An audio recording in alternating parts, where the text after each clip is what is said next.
It was the costliest tornado in U.S. history until it was surpassed by an EF4 tornado that hit Tuscaloosa and northern portions of Birmingham, Alabama, on April 27, 2011, causing an estimated $2.45 billion in damage. As of 2015, the Bridge Creek Moore tornado is the fourth costliest tornado, having also been surpassed by the EF5 tornadoes that hit Joplin, Missouri on May 22, 2011, and areas of Moore near the 1999 storm track on May 20, 2013. 34. In addition, this was the 50th and final tornado in the United States to be rated F5 on the original Fujita scale before the current enhanced Fujita scale was implemented on February 1, 2007. Citation needed. The kitchen. NWS researchers estimated that the death toll from the storm would likely have exceeded 600 had it not been for the advanced alerting through local television and radio stations and proper safety precautions being exercised by area residents. Because Oklahoma has historically been climatologically prone to tornadic activity, Oklahoma City area television stations KFOR-TV, Channel 4, Coco TV, Channel 5, and KWTV, Channel 9, each of which provided continuous coverage of the outbreak that spawned the Bridge Creek Moore tornado and its ensuing aftermath from the event's start on the afternoon of May 3rd through the evening of May 4th.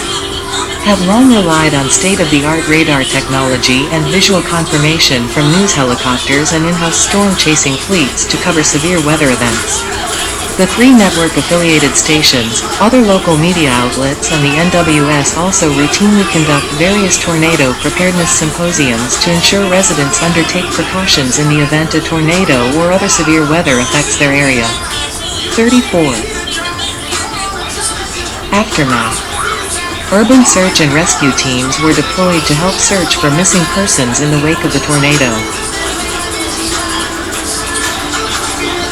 Following the destructive and widespread tornado outbreak, President Bill Clinton signed a major disaster declaration for 11 Oklahoma counties, including the 4 that were affected by the Bridge Creek Moore tornado: Cleveland, McLean, Grady, and Oklahoma, on May 4th. In a press statement by the Federal Emergency Management Agency, FEMA, then-Director James Lee Witt stated that, "The President is deeply concerned about the tragic loss of life and destruction caused by these devastating storms." 36. The American Red Cross opened 10 shelters overnight across central Oklahoma, housing 1,600 people immediately following the disaster. By May 5th, this number had lowered to 500. Throughout May 5th, several post-disaster teams from FEMA were deployed to the region, including emergency response and preliminary damage assessment units. The U.S. Department of Defense deployed the 249th Engineering Battalion and placed the U.S. Army Corps of Engineers on standby for assistance. Medical and mortuary teams were also sent by the U.S. Department of Health and Human Services. 37. By May 6, donation centers and phone banks were being established to create funds for victims of the tornadoes. 38.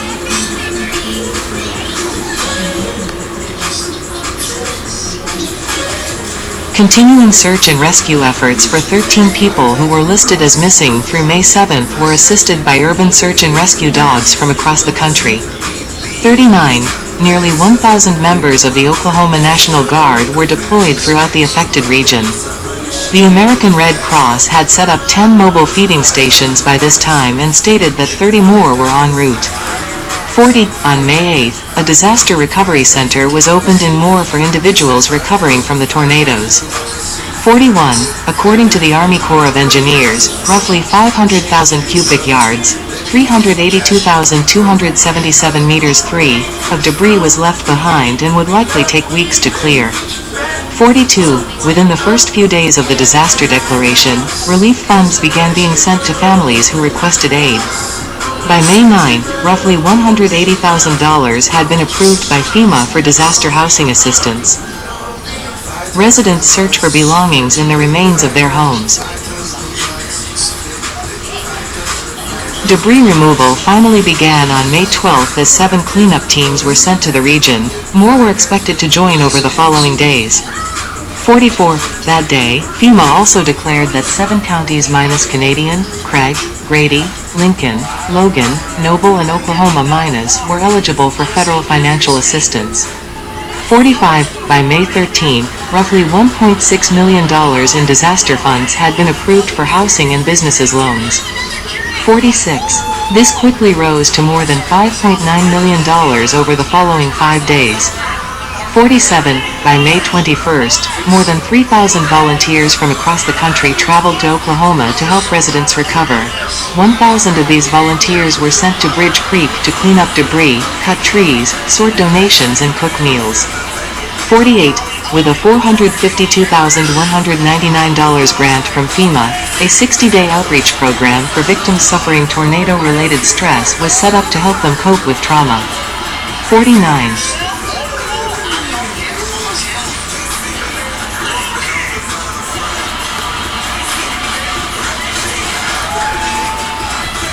Applications for federal aid continued through June, with state approvals reaching $54 million on June 3.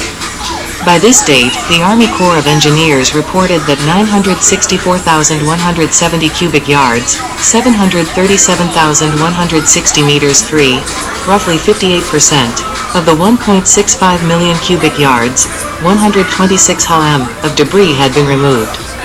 50. Assistance for farmers and ranchers who suffered severe losses from the tornadoes was also available by June 3. 51. After more than a month of being open, emergency shelters were set to be closed on June 18. 52. On June 21, an educational roadshow made by FEMA visited the hardest-hit areas in Oklahoma to urge residents to build storm cellars. 53. According to FEMA, more than 9,500 residents applied for federal aid during the allocated period in the wake of the tornadoes. Most of the applicants lived in Oklahoma and Cleveland counties, 3,800 and 3,757 persons respectively. In all, disaster recovery aid for the tornadoes amounted to roughly $67.8 million by the end of July 2. 54.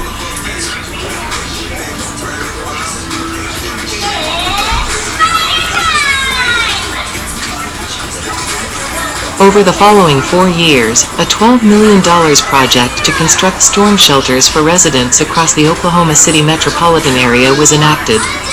The goal was to create a safer community in a tornado-prone region. By May 2003, a total of 6,016 safe rooms were constructed. On May 9, 2003, the new initiative was put to the test as a tornado outbreak in the region spawned an F4 tornado, which took a path similar to that of the Bridge Creek Moore tornado. Due to the higher standards for public safety, no one was killed by the 2003 tornado, a substantial improvement in just 4 years. 55. On May 20, 2013, an EF5 tornado impacted some of the same areas affected by the 1999 storm, tracking through the heart of Moore. Throughout the city, 24 people were killed, along with one additional person who died as an indirect result of the tornado, and more than 230 were injured. 56. 57.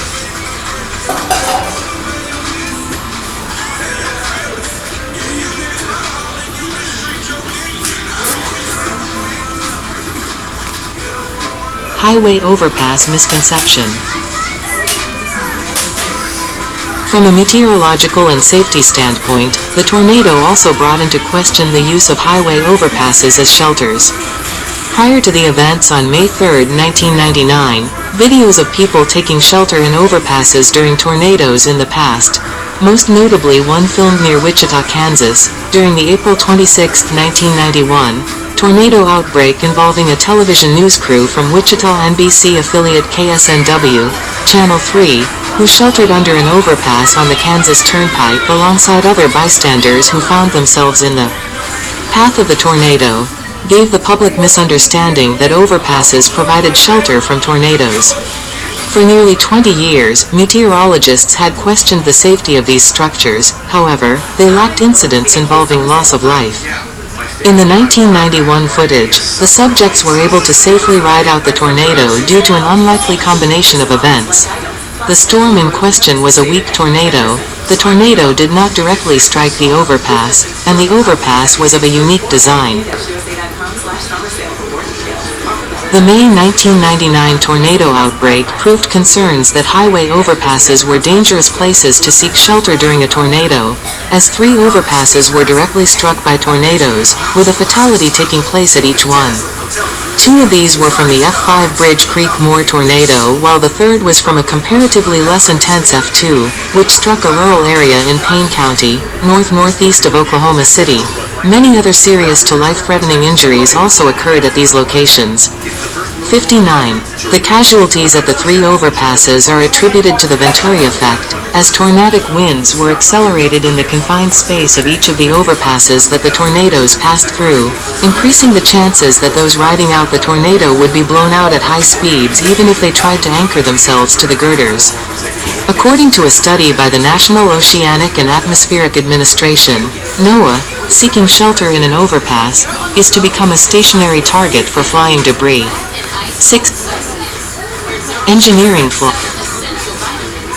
Preliminary damage surveys conducted by a group of structural engineers from Texas Tech University determined that many of the frame homes that were destroyed by the Bridge Creek-Moore tornado were constructed below minimal residential building code standards, discovering some structural deficiencies that violated codes, which were considered to be inadequate for regions prone to tornadic activity, under federal building code standards. Frame homes that were properly strapped and bolted would have withstood winds between 152 and 157 miles per hour, 245 and 253 kilometers per hour, equivalent to an F3 tornado. The team, led by meteorological researcher Charles Doswell and storm damage engineer, meteorologist Tim Marshall, determined that nails attached to a plywood roof deck in one damaged home were not properly anchored to the rafters. Several homes in rural areas that were swept nearly 300 feet, 91 meters, from their original location did not have anchor bolts that secured the frame to their foundations. As was the case at Country Place Estates, where the homes which left a trail of debris strewn 3,000 feet, 910 meters, away from their location were attached to the concrete foundations by tapered cut nails that extended only a half-inch to the bases. Many homes that were left at least partially standing also had their garage doors, mainly those made from aluminum material, collapse inward, allowing the tornado's destructive winds to enter the houses. 34.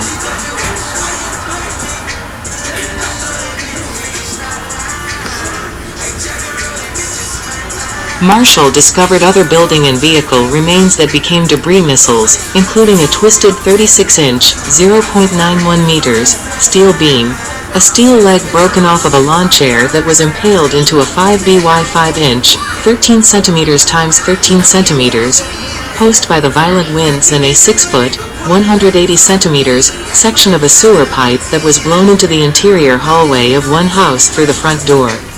The team's findings also revealed that several homes were obliterated before they experienced the full impact of the vortex's peak wind velocities, with some disintegrating as the external winds surrounding the parent tornado reached speeds of F2 intensity. 3 months later, as homes were being built in the damage path, Marshall found their construction to be scarcely superior to that of the homes destroyed in the May 3rd storm. The FEMA corroborated with Doswell and Marshall's findings in its Building Performance Assessment Team report on the May 3rd outbreak, noting that much of the structural damage resulted from strong winds generated by the tornado and associated windborne debris that often produced forces on buildings not designed to withstand such forces, and in some cases, were due to improper construction techniques and poor selection of materials used in their construction. The report acknowledged that federal construction code requirements needed to be revised above the then current minimum standards to allow newer buildings to better withstand higher wind speeds consistent with tornadoes of lesser intensity than the one that devastated Bridge Creek and Moore, thereby lessening the degree of damage, fatalities and injuries that are probable in buildings of typically less reinforced construction. 61-62. In popular culture, the events and survivor accounts of the tornado were profiled in an episode of Discovery Channel's Critical Rescue, produced by New Dominion Pictures, aired in 2003, and NHNZ's Ultimate Disaster, Mega Disaster, on National Geographic Channel in 2006. 63-64. Alright, you guys. Thanks for watching the 1996 Bridge Creek Mall, Oklahoma tornado documentary. Peace.